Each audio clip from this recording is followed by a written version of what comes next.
और दोस्तों, अखिल भारतीय भोजपुरी समाज इस कार्यक्रम को करा रहा है, लेकिन सारा आशीर्वाद हमारे माननीय मुख्यमंत्री जी का है। और हम लोग जब माननीय मुख्यमंत्री जी को कहीं देखते हैं लाइव या टीवी पर, तो कहा गया ना कि मुस्कान बनाए रखो तो दुनिया साथ देती है, वरना आंसुओं को तो आंखों में जगह नहीं मिलती है। जब हमारे महाराज जी कोई बात मुस्कुरा करके बोलते हैं तो समझिए कि कोई कठिन डिसीजन होने वाला है। कहा गया है ना कि बेवजह बेवक्त बेहिसाब मुस्कुरा लिया करता हूं और आधे लोगों को तो यही हरा दिया करता हूं।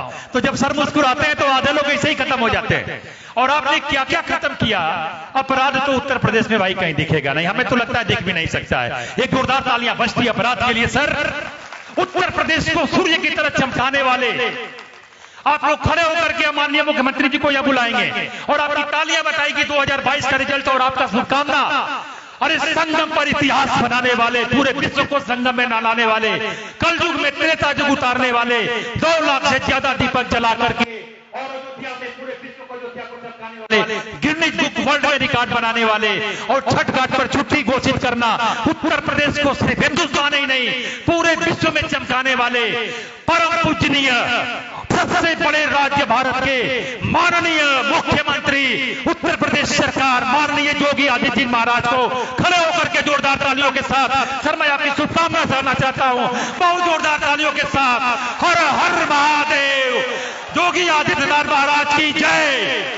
तो माननीय मुख्यमंत्री जी का आशीर्वाद शुभकामना और हे छठ मैया आपकी कृपा हमेशा मुख्यमंत्री जी पर बरसती रही है। भोजपुरी समाज की शुभकामनाएं सर, अपना आशीर्वाद और वचन सर आज जरूर दें हम लोग को।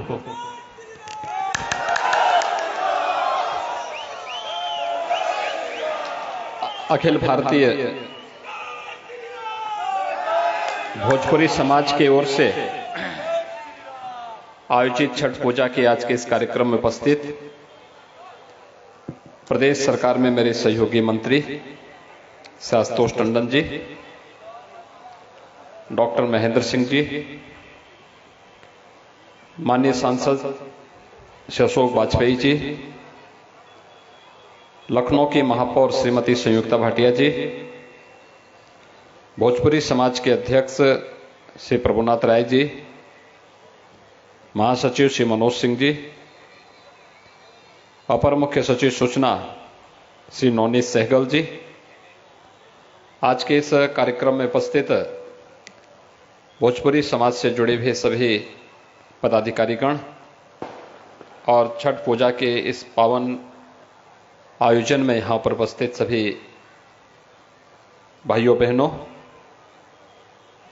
लोक आस्था के इस पावन पर्व पर मैं आप सबको हृदय से बधाई देता हूं, आप सबका मैं अभिनंदन करता हूं। एक कठिन व्रत है, अलग अलग चरणों में जिसे संपन्न किया जाता है, लेकिन भोजपुरी समाज देश में दुनिया में जहां कहीं भी है और पूरी आस्था के साथ सूर्य उपासना के इस लोक आस्था के पर्व को बड़ी श्रद्धा के साथ, बड़े उत्साह और बड़े उमंग के साथ इस आयोजन को आयोजित करता है। मुझे लखनऊ में पिछले 4-5 वर्षों के दौरान इस कार्यक्रम को बहुत नजदीक से देखने, जानने और सुनने का अवसर प्राप्त हुआ है। भाइयों बहनों, पिछला जो 19 महीनों का समय है वह पूरी दुनिया के लिए बहुत कठिन और चुनौतीपूर्ण रहा है। कोरोना महामारी से पूरी दुनिया त्रस्त हुई है।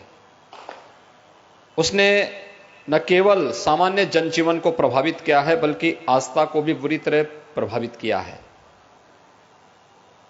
अभी भी आप देख रहे होंगे अमेरिका में, यूके में, रूस और चीन में कोरोना के मामले में बहुत वृद्धि हुई है, काफी बढ़ोतरी है।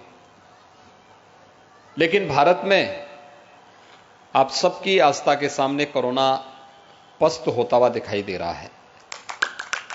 और जब कोरोना को प्रभावी नियंत्रण में लाया गया है तब हमें यह सौभाग्य भी प्राप्त हुआ है कि हम लोग लोक आस्था के इस पर्व पर एकत्र होकर के बड़े श्रद्धा के साथ, बड़े उत्साह और उमंग के साथ आज सायंकाल आप सब ने यहाँ पर माताओं बहनों ने अस्तांचल सूर्य को अपना अर्घ्य दिया है।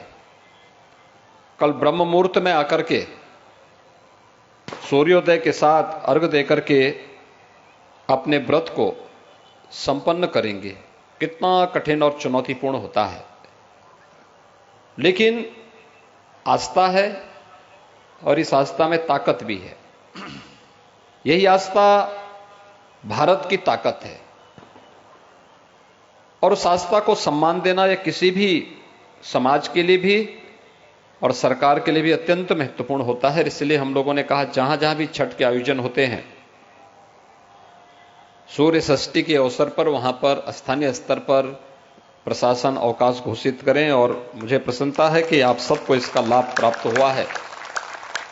स्वाभाविक रूप से इस आयोजन के साथ जुड़ने का अपना एक अलग आनंद है और लोक आस्था से जुड़ी हुई पर्व किस रूप में ये केवल व्यक्तिगत आस्था का प्रश्न नहीं है, प्रकृति और परमात्मा से जुड़ने का भी एक माध्यम हम सबके सामने प्रस्तुत करता है।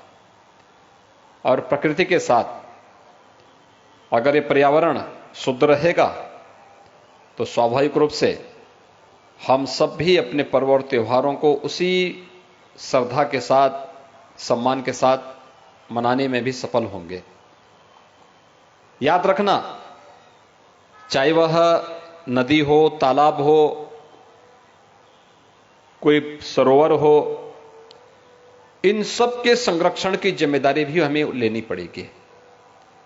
आप देखते होंगे कि अर्घ देते समय माताएं बहनें जल में खड़ी होकर के उस समय ये नहीं देखती कि कितनी ठंडी है।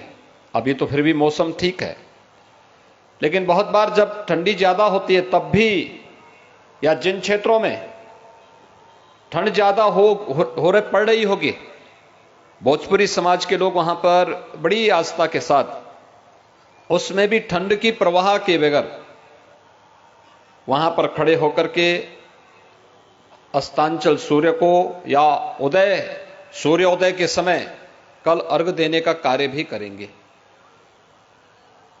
काफी देर तक उन्हें वहां खड़ा होना पड़ता है। अगर हमारी नदियां प्रदूषित रहेंगी तो स्वाभाविक रूप से उसका प्रभाव उनकी आस्था पर भी पड़ेगा। यह पर्व और त्योहार हमें इस संकल्प के साथ जोड़ने की एक प्रेरणा भी है कि हम प्रकृति को बचाने के इस अभियान के साथ अपने त्योहारों को जोड़ें, अपने आयोजनों को जोड़ें। एक बहुत महत्वपूर्ण आयोजन होगा और मुझे लगता है कि इसका लाभ हम सबको प्राप्त होता हुआ दिखाई देगा।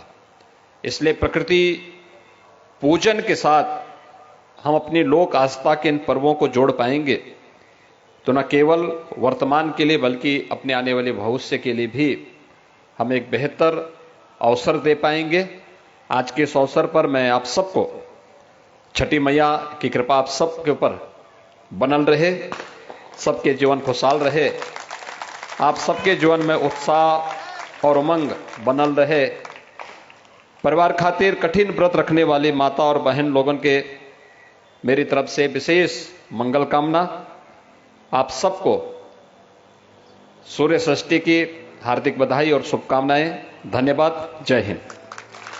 बहुत बहुत धन्यवाद सर, जोरदार तालियों के साथ हम